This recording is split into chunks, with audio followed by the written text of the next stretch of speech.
여러분 안녕하십니까? 위클리 뉴스입니다. 천안 최대 수건 중 하나였던 성완 종축장 이전이 최종 확정됐습니다. 전남 한평군이 모든 협상을 마치면서 앞으로 본격적인 행정 절차가 시작되는데요. 이전 작업은 2022년에 들어갈 것으로 보입니다. 장동원 기자입니다. 지난해 11월 국립축산과학원은 전남 한평군을 성완 종축장 이전 우선 협상 대상자로 선정했습니다. 이후 10개월간의 협상이 진행됐고 23일 한평군은 이전지로 최종 확정됐습니다. 성완읍 주민들의 50년 가까운 수건이 해결된 겁니다. 천안시는 지난해 이곳에 SK하이닉스를 유치해 반도체 클러스터를 조성할 계획이었지만 무산된 바 있습니다. 이후 충남도는 4차 산업혁명 핵심 거점 단지 조성을 염두에 두고 부지 활용을 위한 용역을 진행했고 천안시는 대기업 유치 활동을 이어가고 있습니다. 고덕 삼성 반도체 단지는 87만 평인데 우리는 127만 평이다. 1.5배다 이겁니다. 고덕의 1.5배예요 여기가. 그렇기 때문에 두 자릿수 단위로 우리가 이 천안시가 팽창하고 현재 농촌진흥청은 올해 말까지 이전을 위한 종합계획 수립 용역을 진행해 그 결과를 바탕으로 예비 타당성 조사와 예산 수립 등을 거쳐 2022년 이전 작업에 들어갑니다. 한편 주민들은 예비 타당성 조사 면제 등을 요구하며 더욱 빠른 이전을 촉구하고 있습니다. 티브로드 뉴스 장동원입니다. 얼마 전 충남시각장애인복지관 관장 합격자가 자질 논란으로 스스로 물러났죠. 최근 관장 채용 공고를 다시 냈는데 완화된 자격 조건을 두고 특장인을 염두에 둔 것 아니냐는 의혹이 제기됐습니다. 충남도와 협회는 근거 없는 억측이라고 일축했습니다. 송용환 기자의 보도입니다. 지난 20일 발표된 충남시각장애인 복지관 관장 채용 공고문입니다.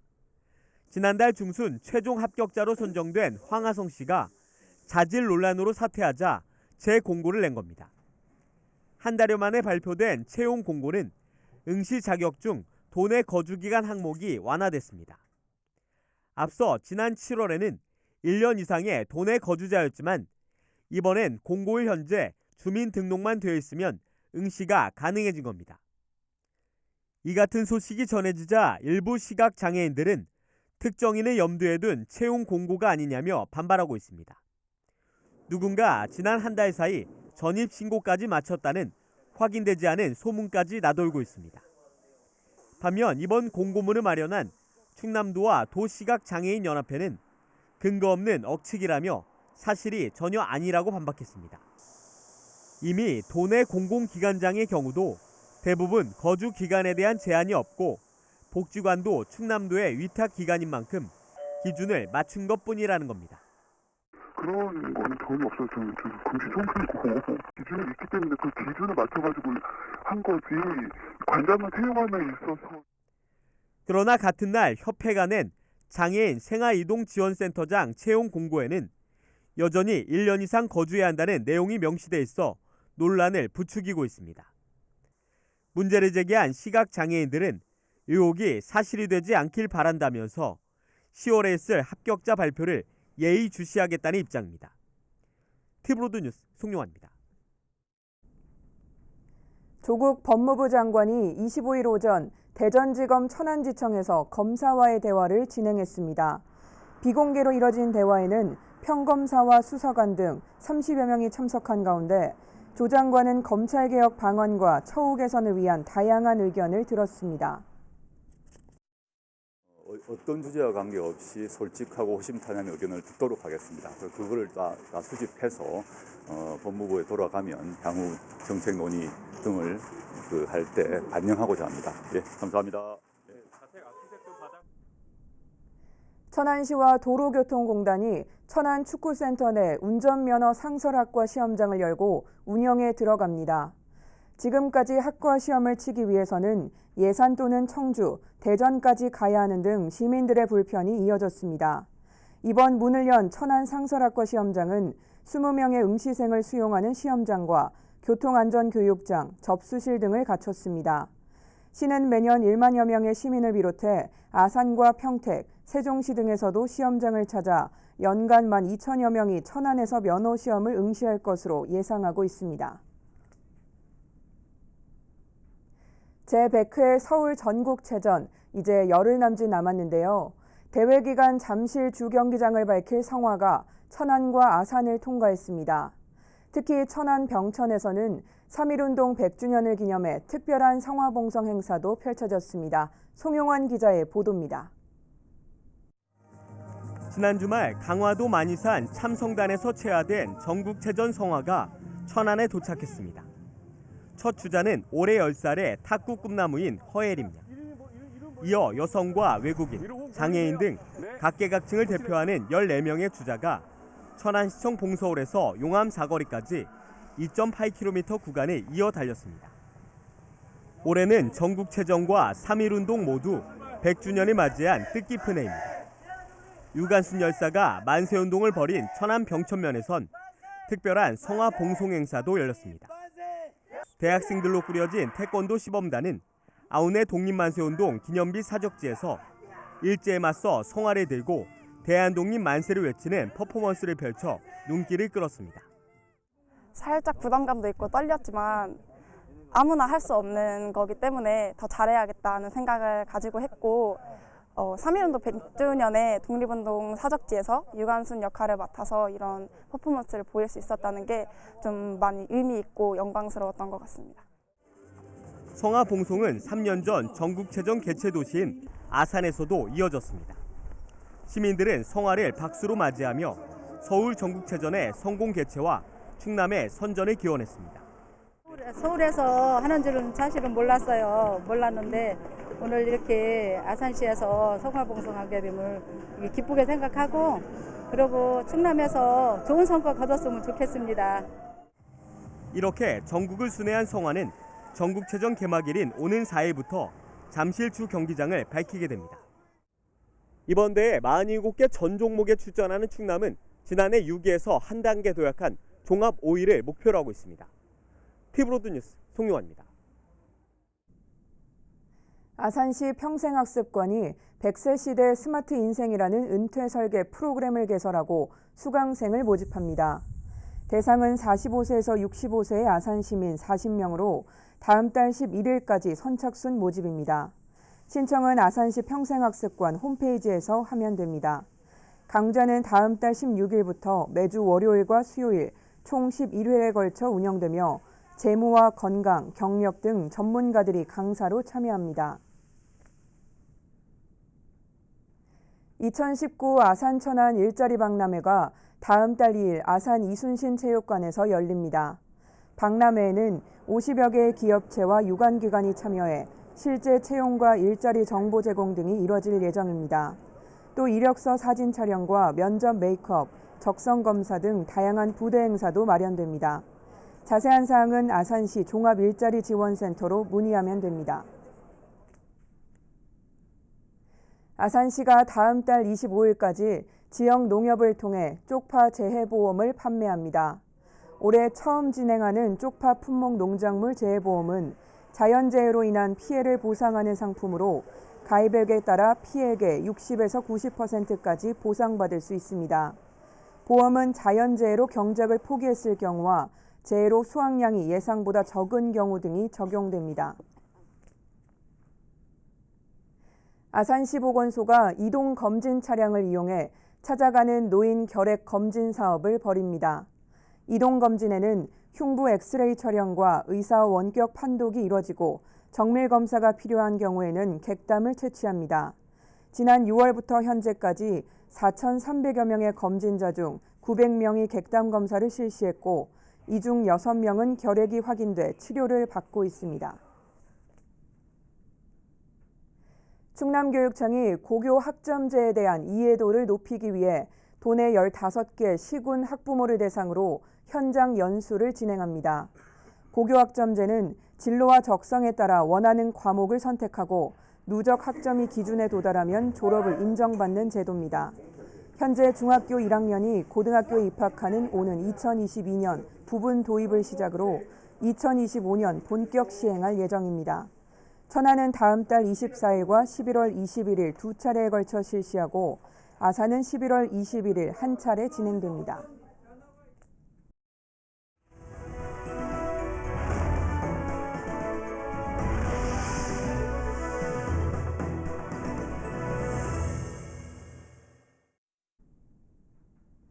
올해로 7번째 맞는 세종축제가 다음 달 5일부터 닷새 동안 세종 호수공원 일원에서 열립니다. 여러 즐길 거리가 있지만 세종축제의 핵심은 역시 세종대왕이겠죠. 이번 축제에서 세종의 문화적 성취를 재조명하는 프로그램은 무엇이 있는지 김우순 기자가 소개해드립니다. 지난해 세종축제 기간에 열렸던 세종대왕과 음악, 황종이란 제목의 전시회입니다. 세종의 음악적 업적을 현대미술로 재해석한 전시회로 약 한 달 동안 7,000명이 넘는 관람객이 찾았습니다. 이 전시회가 올해는 국제적인 위상을 갖춘 전시회로 확대 개최됩니다. 올해 주제는 치화평, 조화를 이룬다는 뜻으로 세종대왕이 꿈꿨던 평화의 의미를 국내외 10명의 작가가 평면과 멀티미디어 등의 기법으로 재해석한 작품을 만나볼 수 있습니다. 가장 큰 특징은 국제전시회로 발전시킨 거고요. 내용적인 측면에 있어서는 과거에는 황종, 그러니까 세종대왕께서 만드신 기본 외관한 소개를 했던 거라면 올해는 치화평, 그러니까 세종대왕께서 그 황정을 근간으로 해서 용비어총과의 곡을 입힌 그런 음악이 이제 치화평인데 그 치화평을 중심으로 이제 국제전시회를 하게 된다는 거죠. 세종대왕의 문화적 성취를 현대적으로 재조명하기 위해 창작한 여민락 교양시도 이번 축제에서 첫 선을 보입니다. 안익태 작곡상 대상을 수상한 바 있는 이신우 서울대 교수가 작곡한 것으로 축제 전야제에서 CNN이 세계 최고의 앙상블로 선정한 세종 솔로이스트가 연주를 맡습니다. 이 작품은 세종대왕의 이름과 정신을 계승한 세종시에 헌정하는 곡으로서 11월 21일에는 뉴욕 카네기홀에서 전 세계인들에게도 선보일 계획도 가지고 있습니다. 아울러 다음 달 8일엔 세종대왕의 문화적 성취와 업적을 국내외 다양한 시각으로 재조명하는 첫 국제 심포지엄이 열리며 또 황종을 위한 EDM 공연이 준비돼 축제의 흥을 한껏 돋울 예정입니다. 티브로드 뉴스 김우순입니다. 신호를 위반하거나 인도를 주행하는 오토바이로 인해 시민들이 불편을 겪고 있다는 소식 전해드렸는데요. 세종지방경찰청이 집중 단속에 나섰습니다. 단속 현장에 김장섭 기자가 다녀왔습니다. 오토바이가 신호를 무시한 채 교차로를 가로지르고 보행자가 건너는 횡단보도를 수시로 드나듭니다. 보행자가 있어도 인도를 차도처럼 활보합니다. 모두 시민들을 위협하는 불법 행위입니다. 세종지방경찰청이 다음 달까지 이륜차 불법 행위 집중 단속에 들어갔습니다. 단속을 시작한 지 10분 만에 헬멧을 착용하지 않은 오토바이 운전자가 적발됩니다. 도로교통법 50조 3항 인명보호 미착용으로 단속하겠습니다. 신분증 주시겠습니까? 변명해보지만 소용없습니다. 잠깐 여기 정해놓고 갔다 오자. 금방 집이 여기 있는데. 인도나 횡단보도에서 주행하거나 신호위반, 안전모 미착용이 주요 단속 대상입니다. 단속과 함께 계도활동도 진행되고 있습니다. 갑하시다고 인도로 주행하시면 안 돼요. 인도로 주행하시면 도로교통법 제13조 3항에 의거에 대해서 통행구분 위반 4만 원 범칙금 부과됩니다. 세종경찰은 무분별한 오토바이 불법 행위는 운전자 자신뿐 아니라 시민들에게도 위협이 되는 만큼 근절해야 한다고 강조했습니다. 신호 위반을 하거나 배달하기 위해서 인도로 막 주행해서 보행자들의 그 안전이 위협되고 있는 그 상황이 많이 신고가 들어오고 있습니다. 그래서 저희가 9월, 10월 두 달간 특별 단속을 하고 있습니다. 세종지방경찰청은 특별 단속이 끝난 뒤에도 연말까지 오토바이 순찰대를 계속 가동할 계획입니다. 티브로드 뉴스 김장섭입니다. 국회 세종의사당 설치를 위한 법여권의 발걸음이 빨라지고 있습니다. 지난주 있었던 심포지엄에서는 여당 인사들이 대거 참석해 세종의사당 설치 필요성에 한 목소리를 냈는데요. 20대 국회가 마무리되기 전에 청사진이 나올 수 있을지 주목됩니다. 김우순 기자의 보도입니다. 지난 20일 더불어민주당 국회 세종의사당 추진특별위원회 주최로 열린 심포지엄. 이날 현장엔 여당의 대표와 원내대표가 모두 참석해 국회 세종의사당 설치에 힘을 보탰습니다. 이해찬 대표는 국회와 행정부가 이원화돼 있는 데 따른 행정 비효율 문제를 거론하며 세종의사당의 구체적인 설립 시기까지 언급했습니다. 설계를 빨리 해서 가능한 한 2025년까지는 건물을 질 수 있는 그런 절차를 밟아야 되겠다는 생각을 가지고. 국회 운영위원장인 이인영 원내대표 역시 세종의사당을 설치할 수 있도록 전력을 다하겠다고 밝혀 방청석의 환호를 이끌어내기도 했습니다. 국회와 관련한 업무는 국회 내의 수많은 상임위원회 중에서 운영위원회가 하는 것인 만큼 운영위원장으로서 책임감 있게 임하겠다, 이런 말씀도 드리겠습니다. 이처럼 국회 세종의사당 설치에 대해 집권 여당이 힘을 실어주고 있다는 점은 긍정적인 신호로 받아들여지고 있습니다. 다만 국회 내 논의가 원활하게 이루어질 수 있을지는 미지수입니다. 이번 정기국회가 끝나면 각 정당이 바로 총선 체제에 돌입하게 되는데, 현재 국회가 이른바 조국 정국에 휩싸여 예측 불허 상황에 놓여 있기 때문입니다. 여기에 내년 총선을 앞두고 충청권 표심을 자극할 수 있는 세종의사당 설치 문제에 대해 야당이 어떻게 접근할지도 가늠하기 힘든 상황이어서 이번 20대 국회에서 결론을 내기란 쉽지 않을 거란 전망도 나오고 있습니다. TV로드 뉴스 김우순입니다. 지난해부터 세종시에 설치된 노상 무인 주차장을 이용하고 요금을 내지 않은 건수가 13,000여 건에 달하는 것으로 나타났습니다. 세종시설관리공단이 올해 하반기부터 징수에 나섰는데 아직까지 미납된 건수가 4,000여 건이 넘습니다. 보도에 김장섭 기자입니다. 세종시 도담동에 설치된 노상 무인 주차장입니다. 유료로 운영되는 곳으로 출차할 경우 요금을 내야 하지만 요금을 내지 않고 자리를 뜨는 차량이 수두룩합니다. 관리하는 사람이 없는 데다 다른 공영 주차장처럼 막는 시설도 없습니다. 지난해 2월부터 올해 8월까지 도담동과 나성동 노상 무인 주차장에서 요금을 체납한 건수만 13,000여 건에 달합니다. 금액으로 환산하면 1,800여만 원이 넘습니다. 이 가운데 4,000여 건은 아직까지도 미납된 상태입니다. 유료인지 몰랐다는 운전자부터 알면서도 얌체 주차를 한 경우도 있습니다. 주차요금을 내지 않을 경우 주차요금의 최고 2배에 달하는 가상금까지 추가로 부과될 수 있습니다. 주차요금이 500원이라고 하면 2배 가상금인 1,000원이 더 붙어 1,500원을 내야 하는 겁니다. 지난해부터 노상 무인 주차장을 운영하고 있는 세종시설관리공단은 주차요금을 미납한 운전자에게 납부 고지서를 보낸 상태로 앞으로 매달 2차례씩 미납 차량에 대한 요금을 지속적으로 징수할 계획입니다. 아울러 시민에게 노상 무인 주차장이 유료로 운영됨을 알 수 있도록 안내판을 설치하고 쉽게 납부할 수 있도록 방법도 안내할 계획입니다. TV로드 뉴스 김장섭입니다. 세종시는 공사 현장이 많고 지형적인 특성으로 인해 미세먼지 수치가 비교적 높은 축에 속하는데요. 행복청이 미세먼지를 줄이기 위한 다양한 대책을 내놨습니다. 당장 공사 현장과 나대지에 대한 관리가 강화될 예정입니다. 김우순 기자의 보도입니다. 세종시 신도시는 고도가 낮고 안개가 자주 끼는 특성상 대기 오염물질의 정체 가능성이 높은 곳으로 꼽힙니다. 여기에 주변에 공사장이 많아 미세먼지 발생 우려 또한 높습니다. 실제 올해 1월부터 5월까지 전국의 미세먼지 농도를 분석한 결과 세종시는 경기도 다음으로 높았습니다. 행복도시 건설청이 이러한 도시 특성을 감안해 미세먼지 저감 대책을 적극 추진해 나가기로 했습니다.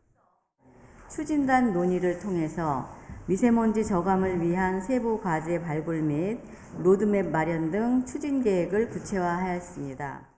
우선 관심을 끄는 건 단기 대책입니다. 신도시 중앙에 위치한 중앙공원 2단계 조성 예정지, 30만 제곱미터에 이르는 광활한 부지에 코스모스가 만개했습니다.